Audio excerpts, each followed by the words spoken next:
अस्सलाम वालेकुम जी। अभी बस आइए चलते हैं, दिखाते हैं कि हमने जो है गमलों के अंदर ज़ाफ़रान की काश्त किस तरह से करनी है। ये आप सामने देख सकते हैं स्क्रीन के ऊपर, ये इस वक्त आपको नज़र आ रहा होगा।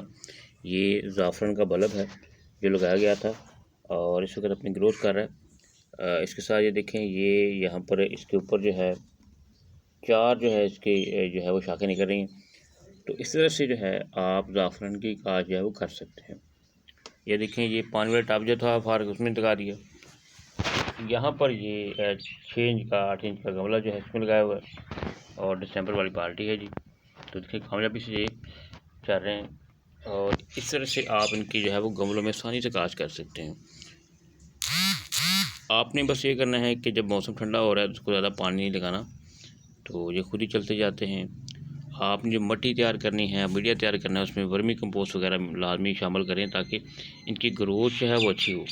तो इनकी अगर थोड़ी सी आपको बात बता दें तो पहले सबसे इनकी जो है ये ऊपर वाली शाखें निकलती हैं, जड़ बाद में बनती है, पहले इनकी शाखें निकलती हैं।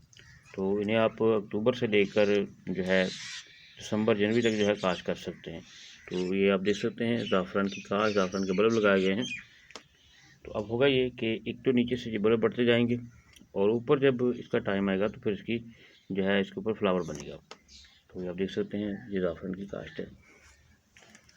तो इस तरह से आप बल्ब लेकर जो है उनको जो है ग्रो कर सकते हैं और फिर बल्ब भी आपके उसमें इजाफा हो सकता है और साथ में ऊपर जो है वो ज़ाफ़रान की पत्तियाँ भी बन सकती हैं।